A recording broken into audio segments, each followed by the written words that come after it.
everybody. Right. So I just want to welcome you, Michelle. Thank you for being here. We read your book in January in our book club, and everybody, enjoyed it a lot. We had some fun discussion with some wine and I hope you some, drank wine. I mean, that is an important element. it is. I think I was the one drinking most of the wine. I had a little flight of like different kinds. I appreciate your Um, dedication. That's good stuff. I was doing um, dry January, but I've made up for it since then. Don't we all do that, right? You feel so virtuous from that dry January that like, oh, come at me, I'm not sure it's the way it's supposed to work, but it's how it worked for all of us. yeah. So, just so for everybody, I was just looking at your bio and I saw that you've written various publications and I've already read some. I recommend reading them. Your articles are great, especially if you're interested in writing. It sounds like a lot of them touch on the art of writing. And I saw in there that you were an executive editor of Tin How. I'd like to know how that experience was in your life. We can get into that later. And that currently you're a freelance editor and an instructor, a writing instructor for Yes. creative writing. Is that correct? Yeah, I came back to Madison a number of years ago and started along with another novelist in town, something called the Madison Writer Studio. So we have like our own private classes that we do. And then the rest of the time I'm helping people be better writers, basically. And then occasionally like trying to make myself write. That's the other part. You have to fit into all that other stuff. Yeah. So you've written 4 books. Is that correct? Correct. 4 books. Did you have a favorite that you worked on? Or all Each your babies, I'm sure. Yeah, I know. Each one is like your favorite in the moment. I feel like, I mean, I do think though this one is my favorite. Like the last two really they felt the most like me and like the things I really wanted to write about. And they just felt like my voice as much as I could capture it. And with this one, with Wine People, it was just so much fun to do like the research and to think about the world. And it was one of those rare times when I wrote a book where I could just sit there and like think about the stuff in that book, whether I was writing or not, and be happy. And Wow. that's always a sign that you got the right subject at least. You have to feel good when you're writing it. Absolutely, yeah. Yeah. I have so many questions. With in one of your articles, you quoted a friend that said something to what is it? Wine was the one thing that taught me everything else. Would you say she was the inspiration to this book, to Wine People, or partly? Yeah, she wasn't necessarily the inspiration, but she was the guide to so much of it because I worked in a restaurant called L'Etoile that's still around. It's a James Beard Award-winning restaurant, and I started that right after college. And she worked there with me. This is my friend Corey. And she did go on to work in the wine industry. And, a lot of times you might have a friend like that who you think, oh, that person's going to tell me everything I need to know. And then you ask them a bunch of questions, and it just turns out that they're not paying attention to the stuff that you want. And why would they? Because they're not actually you. But in this case, everything I asked her, she just gave me all the info I needed. And she was this wonderful observer and this wonderful thinker about wine and all the stuff that she had done. So she didn't necessarily inspire it, although I think the inspiration came like 20 years ago from working at this restaurant and hearing about wine importing as an actual thing that I'd never thought about. But she was maybe one of the most helpful sources in a whole array of them. She was really crucial. So she was part of your research, would you say? Yeah. Yeah, yeah. Yeah, I started Can you?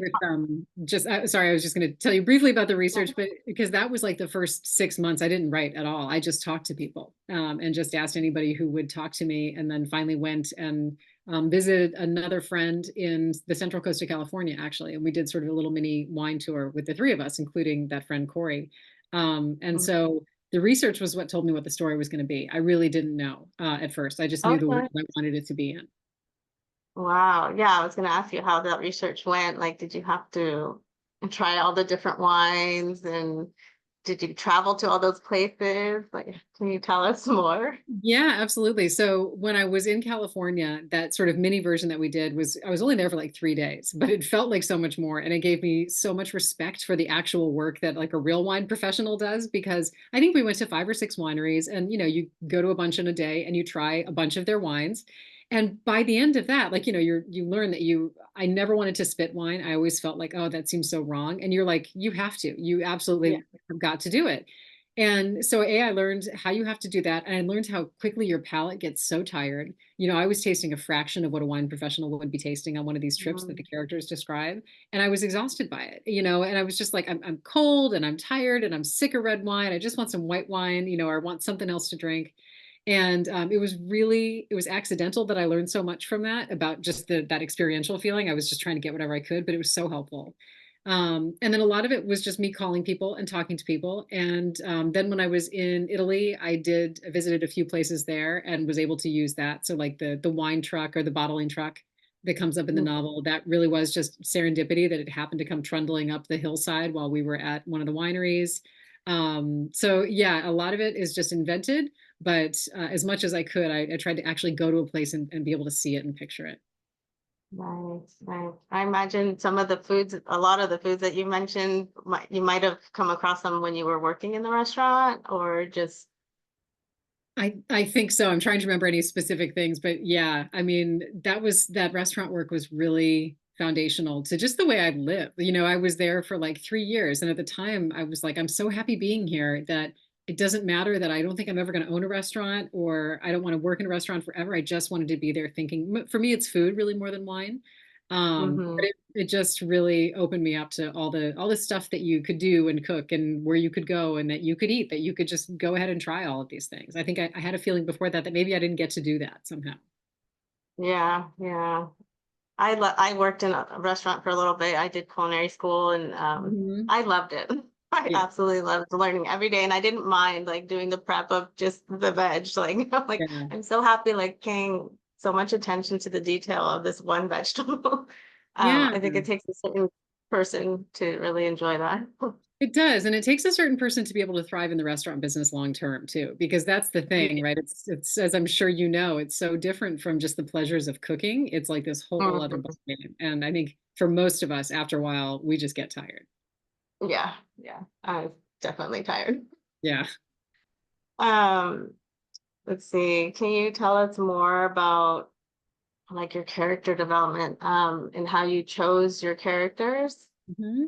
Yeah. So, if people read the book, then they know that Ren and Vesely are those main characters that we kind of follow. And Ren, in her case, I took a lot of that from my friend's backstory, but sort of changed it into the person that I imagined. It's like the details are there, but it's not her. It's really this other person I created. And I knew I had her early on, but something about it was not giving me enough to start actually writing. I just knew there had to be some other element. And in fiction writing, you have to sort of put the screws to your characters. You have to make them uncomfortable to see what will happen. And one of the ways to do that is you give them the opposite of themselves, and think, well, who's going to be the person that's going to make Ren the most uncomfortable? And the answer is like a golden child. It's going to be the person who didn't fight her way into this industry the way Ren did, but who was born into it. And so that gave me Thessaly. And so did a conversation with the winemaker who I just, again, took some of her backstory, but it's not the actual person herself. Yeah. But that's where like this idea of her growing up on a farm in Sonoma and actually like living that world. Because as soon as I started talking to people, I was like, what's more fascinating than growing up in the wine business, like in the vineyard? I just thought, how cool. Yeah. So that's where that came from. And the tough part with Thessaly was trying to find vulnerability for her because she's conceived as a golden girl. So you have to find something that she's uncertain about. And that took me a lot longer. But eventually we Mhm. finally got there. Yeah, yeah. I felt her anxiety around, voicing what she really wanted. And yeah, she's a great character. Thank you. Um, it, that kind of reminded me of your article too, where you wrote about, I think it's like characterization, and you talked about the exercises prompts that you would give your students. Did you do these when you wrote um, the characters to develop these characters in your book? Did you kind of follow those prompts, or was it different? I think that those prompts are often me naming things that I'm paying attention to anyway. So there it was sort of built in, but I do find like if somebody says to me, I'm not finding this character, or I can't see this character, or experience them, that's the kind of info that I go for. But I came up Mhm. with that prompt because I had a student who couldn't describe her mother. That was really where it started. And we all have those people who are so familiar to us. You just like, I don't even know where to begin. And Yeah. the answer is you don't begin by summing them up as a human being, you begin by observing the small things. And the small things do an astonishing job of telling us, who this whole person winds up feeling like. Yeah. Yeah. I really enjoyed that. Oh, thanks. I'm gonna probably try to practice it, even though I don't write really. Oh, but you should. Um, Yeah, it is a really fun exercise. I do that yeah. with a narrative medicine group who are all physicians and not really trying to be writers, and they turn out the best stuff. Like everybody gives you this incredible little portrait. So I highly recommend it. Yeah. Maybe we should do it with our book group. Oh, yeah. I'll share that article for sure. Um, let's see, some other questions I had. Um, there's kind of some general ones, just like, Mhm. what was the most fun about writing your book? Mhm. Was there, I mean, Gosh. I imagine your travel to California, Yeah, wine country actually maybe. needing to drink wine was really fun. I got ribbed a lot for like, are you just doing this as an excuse to drink wine? And the answer is partially, but it was really fun to try and think about it the way my characters did. And the travel was really fun. But mostly it was just that I was really interested in all the stuff I learned about them. And I found that this was a really fun way to just dive into a world that I didn't know much about. So for me, that's often for some reason I'm fascinated by work. I'm fascinated by the idea of a workplace that I don't know that it creates a whole world.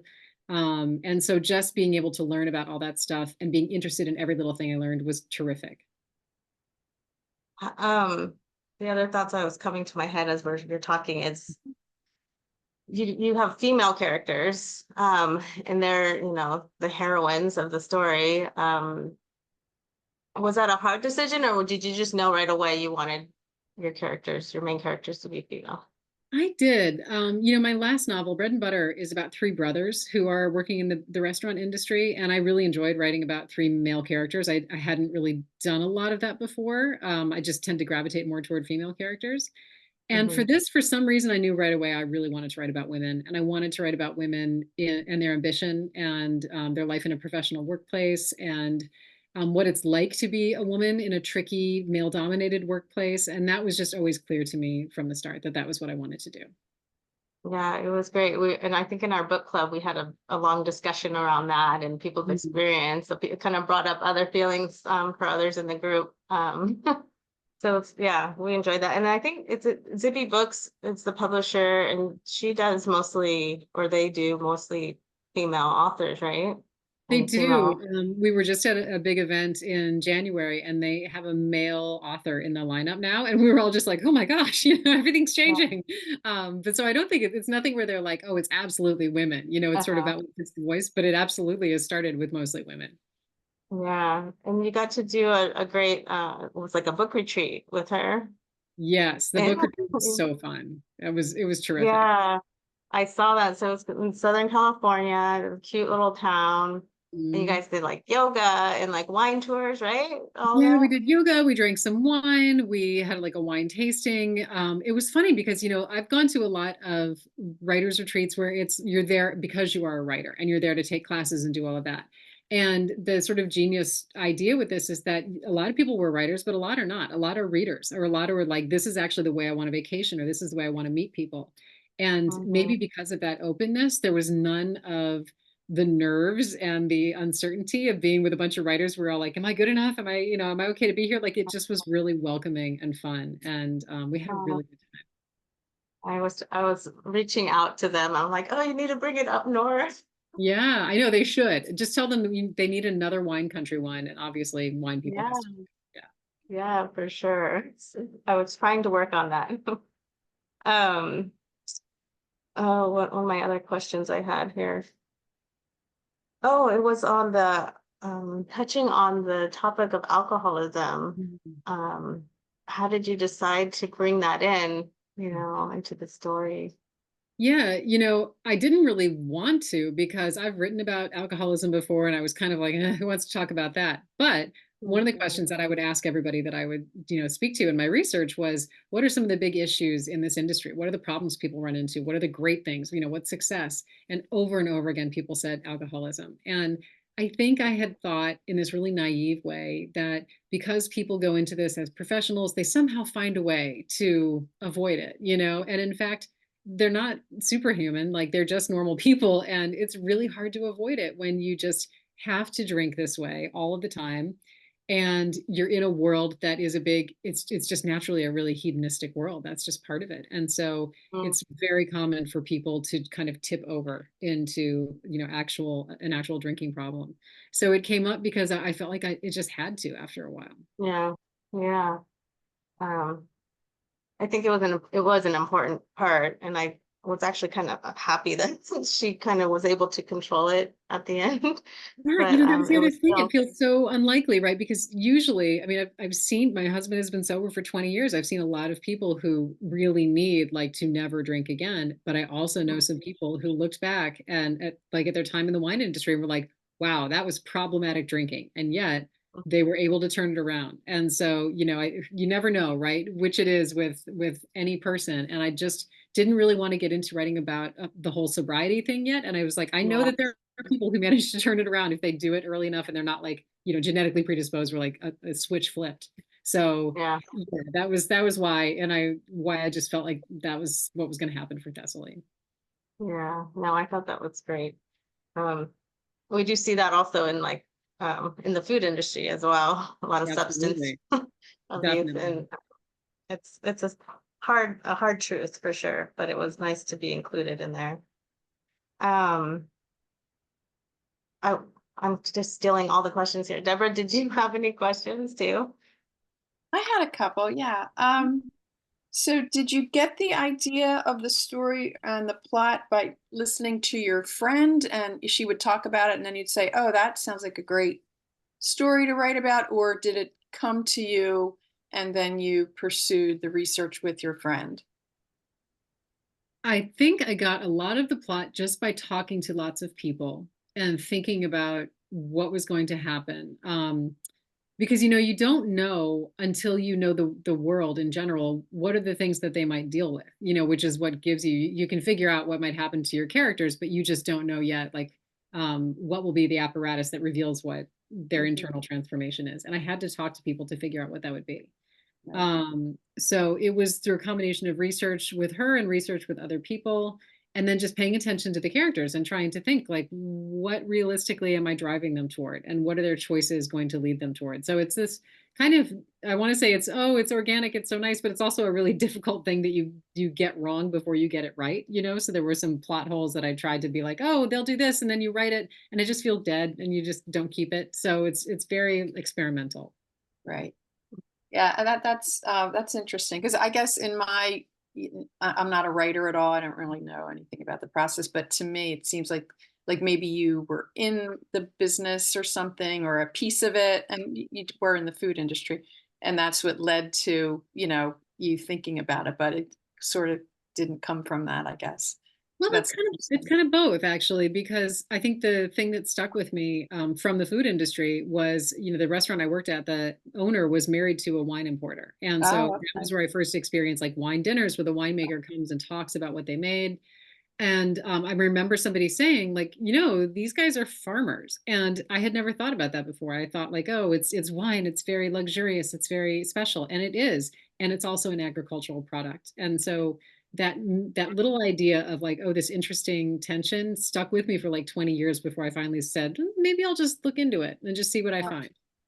Yeah, I loved it. I really learned a lot. I've got an interest in wine in general. I know a little bit about it, and that just kind of rounded out. I didn't think about the importing business, and it seems pretty cutthroat. And the farming aspect of it as well was very interesting to read about. Right, thank you. Um, and so, did you meet any men or even women in the business on whom you base some of the male characters? You could have a woman acting in the same way, Mhm. but like the owner of the import business, say for instance, did you meet anyone like him or some of the other male characters? I don't think I met anybody like him. For whatever the reason, one of my favorite things to do is come up with characters who are really good at their jobs and also like really difficult people. And so I just thought like that made it really fun to invent that character of Lionel and just make him a really tricky person to deal with. I Mhm. have met people who remind me a little bit of Jonathan and have those quirks, but it's funny, like if you read it knowing some of these people, you'd be like, oh, well, there's this detail and that detail, and it must be that person. But it never is quite so clear a transfer. You know, it's usually I took those details because I really liked them and I thought they made sense, but I had to make up the whole person that carries them around. So I certainly encountered different types that I thought about, like the wine dads. I met a few people at wineries who just felt so different than all the other people, and they just felt like they weren't nearly as swashbuckling as a lot of the other wine folks were. And I kind of love that idea that there's that as well. Right, But otherwise, it tends to just be this whole mix of people that I pulled a bunch of details from and then made them up as the story required them. right.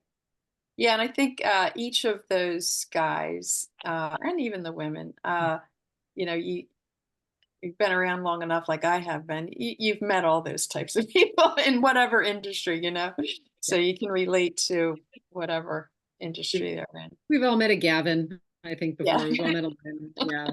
Yeah. Again, I love writing about annoying, difficult people. They're so much fun. Right. And I think that's all I have for now. Thank you, Deborah. Sure. Um, is there a character that you relate to more than the others? Hmm. I feel like I come the closest to relating to Ren, but I don't have a lot of like I don't have as, tough an upbringing as she had. I think that she is tougher than I am in general. Like, when I get freaked out about something or feel like, oh, I can't do it, I am much more likely to just be like, oh God. And she just, refuses to accept it. And her way of feeling safe is to just conquer. And Mm-hmm. it's one of the things that I admire about her. So often, my characters are either elements of me or elements of who I maybe wish I were, or elements of who I fear I really am. They're kind of all of those things. Yeah. I really love the scene where when she starts freaking out and she starts stockpiling her pantry. Thank you. I And love I'm that like, little scene too. Yeah. as a foodie, I'm like, oh God, that would be so hard just to Hmm. limit yourself to so minimal. But yeah, I enjoyed that scene. But she definitely is a strong character, underneath, her own self-doubts. Yeah. Um, I I loved how liked their her. relationship developed from Mhm. the frostiness in the beginning to becoming really close friends. Good. Thank you. I was really happy to focus on just that friendship and not just I'm trying to think how to say it when people say sometimes like, oh, it's like they're frenemies. I'm like, no, they're really not, because it's much more like deep and more difficult than that. And yet I think it's a lot richer than just a frenemy situation. And I was really curious about what happens when we work with people. And sometimes it becomes people who are incredibly important to you. And other times it seems like they're so important and then they fall away. And it was all context, it seems. So I'm glad you liked that friendship because that's my favorite part of the book. Yeah. It felt like a real friendship, like I could see how as women, girls growing up, women growing up, young women, Mhm. um, how you have those ups and downs, and you do end up hurting each other sometime without wanting to. And it felt really real. It was Thank you. really I have those nice. friends too, where one person's known as one kind of friend, the one element in the friendship, and the other one's the other kind, and then it flips, and it's so disorienting when you're like, wait a minute, you're that kind of person now? Like I thought I was that person. So I really wanted to try and capture that dynamic because I've experienced it, and it's always so destabilizing. Yeah, yeah. You did really well with that. Um, Um, I have some more foodie type questions. So what I tend to do with the book club is I pair a novel with a cookbook typically, or another nonfiction if it's a fiction. Is there a cookbook that you might pair with this book? Let's see here. For a cookbook, my first thought, if you were just doing any nonfiction, I would say Blood, Bones, and Butter by Gabrielle Hamilton, Mm, which is a great book, and I love it. if it were a cookbook, my first thoughts are either something by Marcella Hazan, because maybe because that's what I cooked from the most and sort of learned how to cook, or one of Alice Waters' cookbooks would probably also be a really good fit for this one. Yeah, How about you? I'm taking notes. Well, in our for our month of January, we did wine club. So Mhm. it was more about learning about the different wines. So it took every month in a different wine and it kind of like a study. Fun. Um, yeah, so that was, and then it has recipes in there. Some I might not recommend. Okay. Um, but it was good. I found a lot of good information on learning about the wines.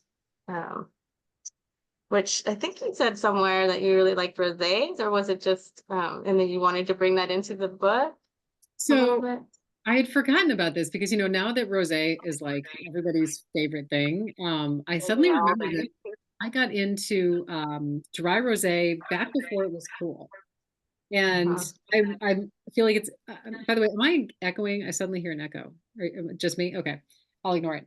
But I remember feeling very defiant about it. I was like, I will have a rosé if it is dry. And it's not white zin. It's very different from that, Yes, it is. And now it's so huge that we forget that, like, oh, there was a time when nobody drank pink wine, and it was just considered so déclassé. And so there's a reason that there's a little mention in there about rosé being like a subset of a subset and how we're going to sell it, because it's just a time marker. So I had to like learn, when did the rosé get so big, because I couldn't quite recall it.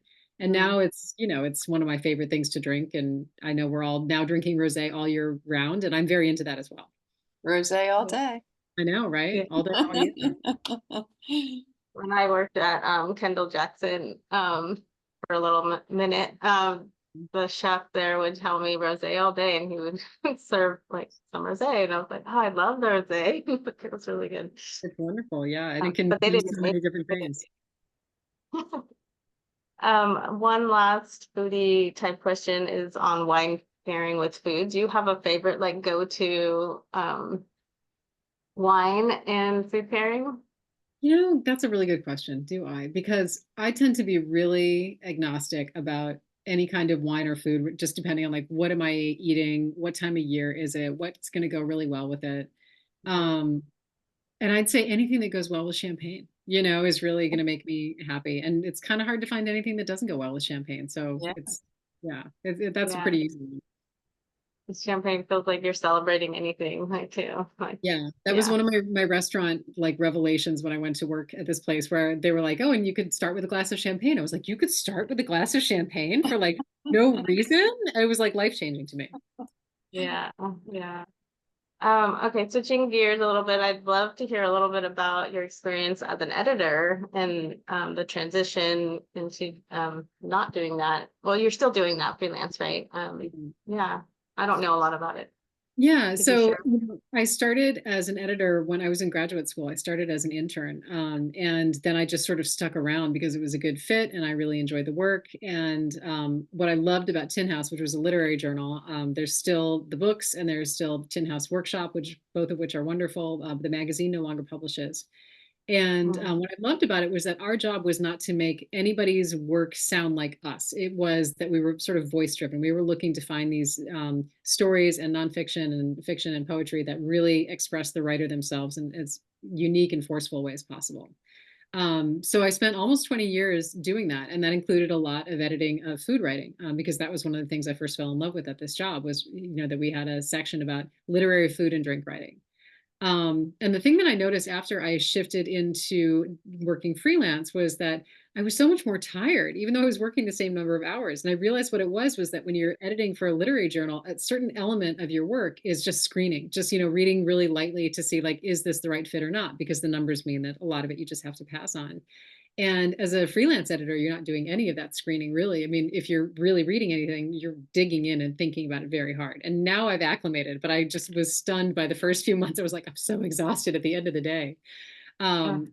The difference is that I get to work for both of them. It was a really good boot camp, doing that work, because I could work as long as I needed to make something as good as it could be.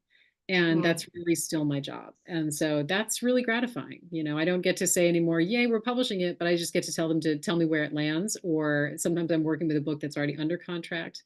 But a lot of people don't really get the chance to have somebody really think hard about their work, deeply engage with it, talk about how it can be better, and give it that level of respect and care. And so even when you're telling them things that, of course, they're like not delighted at the prospect of the work that I'm inevitably telling them they have to do, most people are really happy with it nonetheless, because it is a really gratifying experience to have somebody just really dig into thinking about something you've made. Yeah, yeah. Would you say your experience in editing really helped you as a novelist? I Yeah.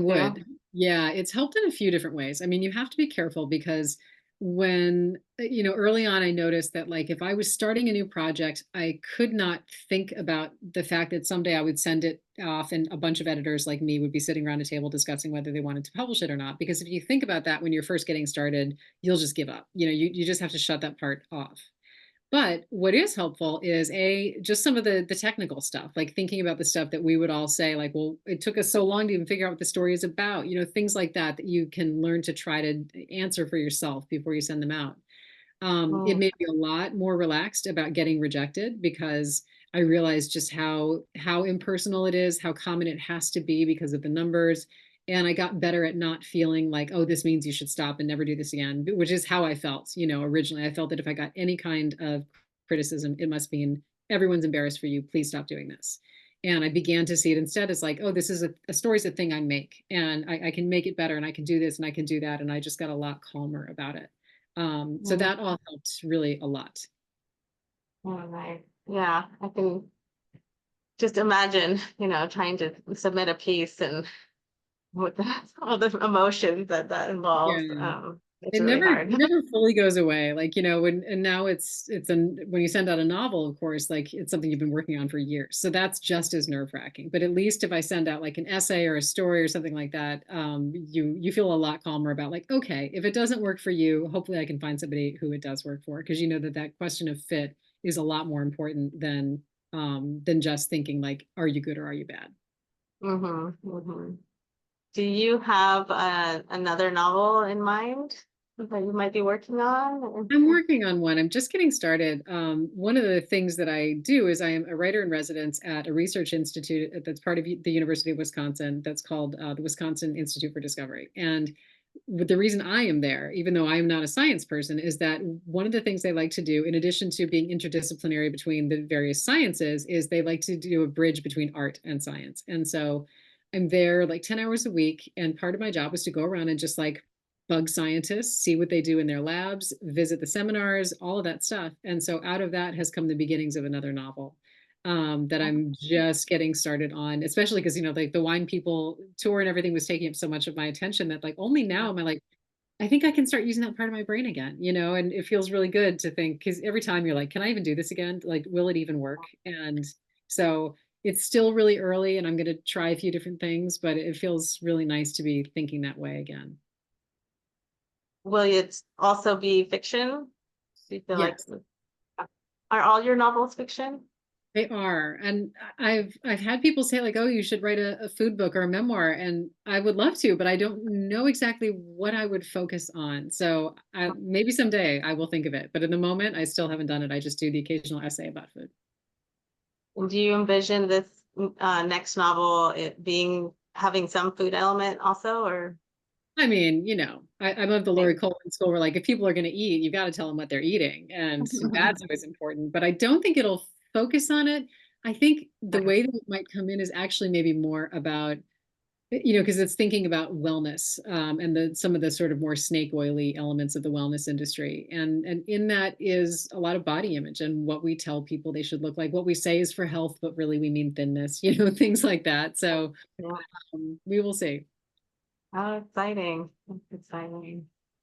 Food is Deborah, did you? medicine. Oh, go ahead. Say it again. I said food is medicine. I And think food so. is science as Yeah. well. Yeah, it's all of those things. I mean, that's the joy of food from a writing standpoint. You can use it to discuss and explore anything, basically. Yeah. Yeah.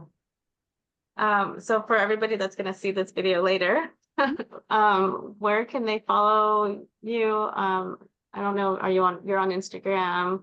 I'm on You have your Instagram. website. Yeah, you can find me at MS Wildgen. You can always find, like, you mentioned a lot of my essays and stuff, and I usually try to keep those pretty well updated at michellewildgen.com. So you can always find them there if you want to see what I'm up to there. I technically, excuse me, I'm on Twitter/X, but I never use it. So it's not, you can find me there, you can reach me there, but I don't see it. And Yeah. then I'm on Facebook, as well. So I'm in all those places. I'm actually pretty easy to reach.